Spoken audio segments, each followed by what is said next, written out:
SIR शुरू होते ही बंगाल में बवाल। बॉर्डर पर दिखा घुसपैठियों में एसआईआर का डर। देश छोड़कर भाग रहे बांग्लादेशी।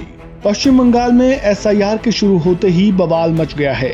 एसआईआर को लेकर बीजेपी टीएमसी आमने सामने है। आलम यह है कि पश्चिम बंगाल की ममता सरकार ने ही एसआईआर के खिलाफ मोर्चा खोला और चुनाव आयोग से इसे वापस लेने की अपील की। मुख्यमंत्री ममता बनर्जी ने तो यहां तक दावा किया कि एसआईआर शुरू होने से अब तक करीब 28 लोगों की मौत हो चुकी है। वहीं बीजेपी एसआईआर को फर्जी वोटर यानी घुसपैठियों पर शिकंजा कसने का हथियार बता रही है। इन सब के बीच बांग्लादेश से एक और तस्वीर निकलकर सामने आ रही है। एसआईआर के शुरू होने के बाद से बंगाल से बांग्लादेशी घुसपैठिए देश छोड़कर भाग रहे हैं। बॉर्डर पर घुसपैठियों की भीड़ नजर आ रही है। उत्तर 24 परगना जिले के बशीरहाट स्थित बिठारी हकीमपुर ग्राम पंचायत के हकीमपुर चेकपोस्ट पर पिछले 1-2 दिनों से बांग्लादेश जाने की होड़ मची हुई है। कोई 2 साल से, कोई 4-5 साल से, तो कोई उससे भी पहले से रोजी रोटी के लिए बांग्लादेश से अवैध रूप से आया हुआ था। लेकिन अचानक एसआईआर शुरू होते ही ये अलग अलग राज्यों की झुग्गियों से निकलकर झुंड के झुंड बांग्लादेश की ओर बढ़ रहे हैं। ऐसी ही एक तस्वीर भारत बांग्लादेश हकीमपुर सीमा पर भी देखने को मिल रही है।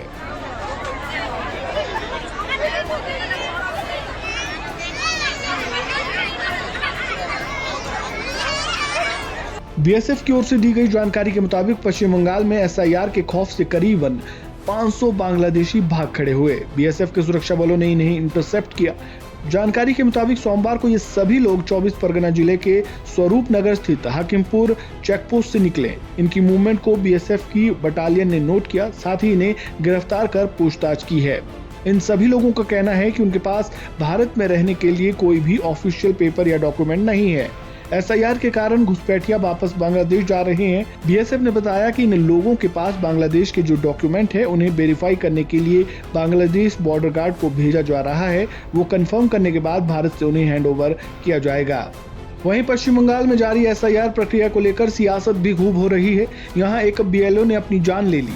मुख्यमंत्री ममता बनर्जी ने चुनाव आयोग पर करारा प्रहार किया। उन्होंने दावा किया कि एसआईआर के दबाव में उसकी मौत हुई। उन्होंने जलपाईगुड़ी जिले के माल ब्लॉक में एक आंगनबाड़ी वर्कर सह बूथ लेवल ऑफिसर बीएलओ की खुदकुशी पर गहरा दुख जताया। उन्होंने कहा कि चुनाव आयोग की अमानवीय नीति का ये नतीजा है। वहीं इस मामले में चुनाव आयोग ने रिपोर्ट मांगी है। ममता बनर्जी ने अपने एक्स हैंडल पर पोस्ट शेयर करते हुए दावा किया कि एसआईआर शुरू होने के बाद से अब तक 28 लोगों की मौत हो चुकी है। वहीं बीएलओ ने भी वर्क प्रेशर के कारण अपनी जान ले ली।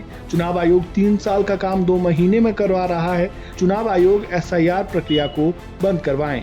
वहीं बीजेपी ने ममता बनर्जी के आरोपों को सिरे से नकार दिया है। बीजेपी विधायक शंकर घोष ने ममता पर झूठ बोलने का आरोप लगाया।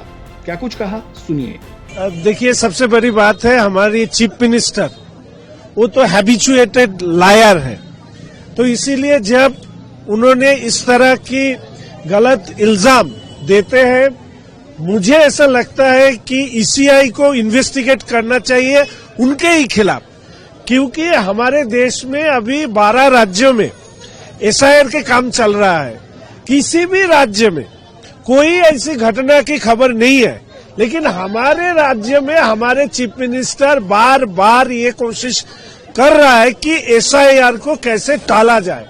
अब बिहार में एसआईआर हो गया, वोट भी हो गया, नया सरकार भी आने वाला है, और झूठ मूठ की इस तरह की आरोप करने वाला बात हमारे सीएम की बहुत पहले दिन की ये आदत है।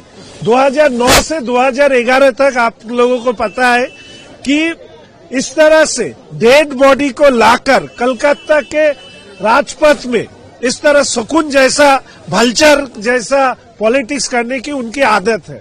अब एसआईआर को बंद करने के लिए ऐसे बार बार करके गलत इल्जाम लगाना एक चीफ मिनिस्टर के चेयर पर बैठे हुए किसी भी लीडर को अच्छे शोभा नहीं देता। इस वीडियो में फिलहाल इतना ही। खबरों से जुड़े ताजा अपडेट के लिए बने रहें वन इंडिया हिंदी के साथ। धन्यवाद।